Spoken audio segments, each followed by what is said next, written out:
Hi guys, welcome back to another video with me.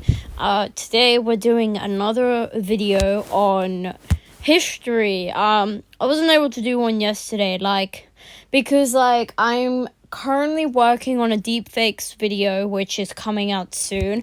Also, I actually got some new president's photos because I think for the whole presidential, if I'm doing presidents sing random songs, I will add in the new photos rather than the old ones. But yeah, I know it's gonna be annoying because I had to use some of their old photos for it. But then I probably would remake it next year. Depends. With the new photos, I think. So today's video, we're going to be talking about Jimmy Carter, the 39th president. He was president after Gerald Ford. He is a Democrat. He belongs to the Democrat Party. He is actually the oldest living president of the U.S. history. He has turned 100 this year. His birthday landed on October 1st. So, I did my own research about Jimmy Carter. And he did marry someone but died last year, which is very sad to him. He's been widowed for just a year, so I know. Let's get started. Jimmy Carter. James Earl Carter Jr., born on October 1st, 1924. Is an American politician and humanitarian who served as the 39th President of the United States from 1977 to 1981. A member of the Democrat Party, he was the 76th Governor of Georgia from 1971 to 1975, and a Georgia State Senator from 1963 to 1967. Carter is the longest-lived president in U.S. history and the first to live to 100 years of age. That is true. This is his office portrait from 1978. When Jimmy Carter took office, he was 52, exactly the same age as Abraham Lincoln, the 16th president, was. But Jimmy Carter only served one term. He was only in office for 4 years, which means he left office at 56, the same age as when Abraham Lincoln was assassinated, though.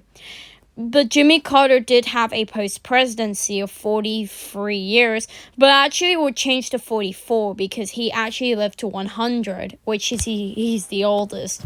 39th President of the United States. He was in office from January 20th, 1977 till January 20th, 1981. His vice president was Walter Mondale. Like I said, I already did a video about Jimmy Carter's vice president. He was preceded by Gerald Ford and was succeeded by Ronald Reagan. Now, Gerald Ford and Ronald Reagan... Gerald Ford served one term, sorry. It was Ronald Reagan who served 2 terms. 76th Governor of Georgia. He was in office from January 12th, 1971 till January 14th, 1975. What is this? I don't know. Lieutenant was Lester Maddox. He was preceded by, again, Lester Maddox and was succeeded by George Busby.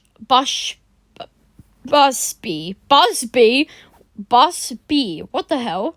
Member of the Georgia State Senate from the 14th District. He was in office from January 14th, 1963 till January 9th, 1967. He was preceded by the constituency established, which means there was no one in office, but was succeeded by Hugh Carter. Who the hell is Hugh Carter? His personal details. He was born as James Earl Carter Jr. on October 1st, 1924. He is currently aged 100 in Georgia. He was born in Georgia. His political party is Democrat.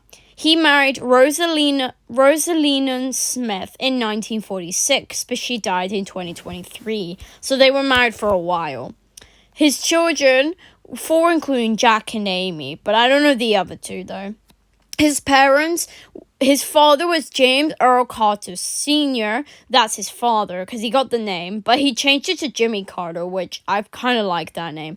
And his mother is Bessie Lannon Gordy. The relatives is Carter family. His education is United States Naval Academy, which is BS. The civilian is a fullest. Here is his voice. Jimmy Carter's voice. Carter speaks on the Soviet invasion of Afghanistan. It was recorded on January 4th, 1980, so almost a year before he left office. Carter was born and raised in Plains, Georgia. He graduated from the U.S. Naval Academy in 1946 and joined the U.S. Navy's submarine service.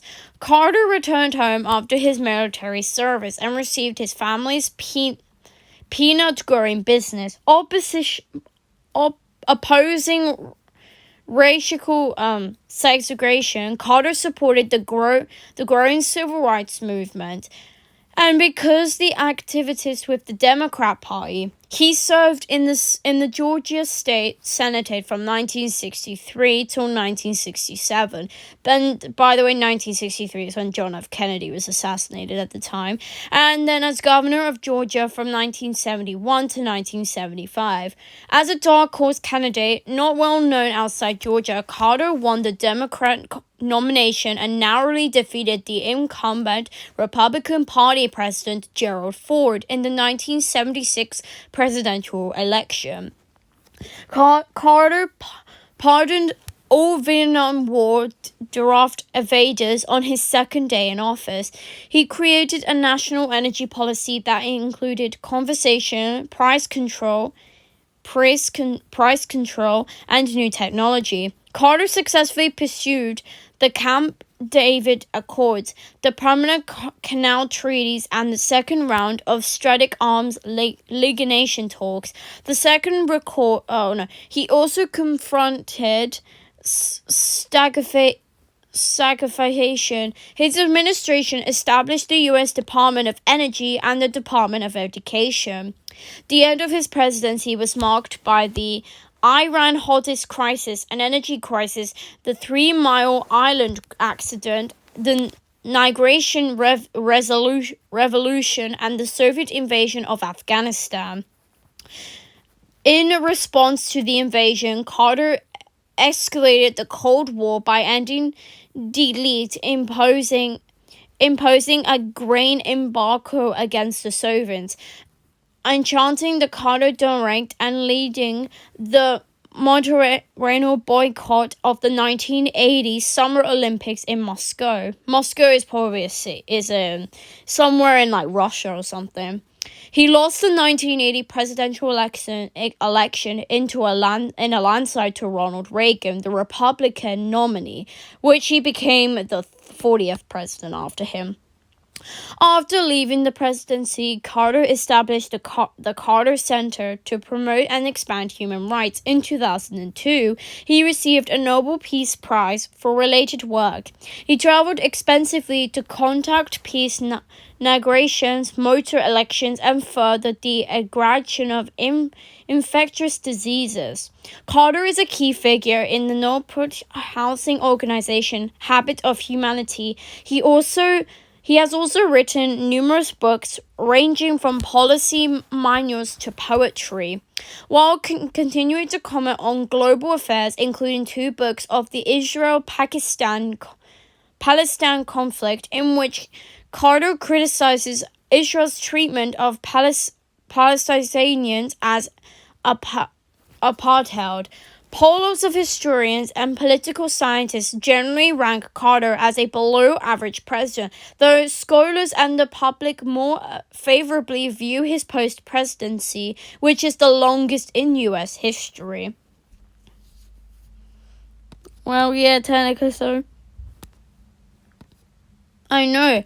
Yeah, Jimmy Carter is literally the oldest president ever. Oh my god, look. This guy is super old. He's literally 100. yeah, that is gonna be it for his video. For this video, I hope you guys did enjoy. Jimmy Carter turning 100. Please make sure to like and subscribe. I will see you guys in my next video.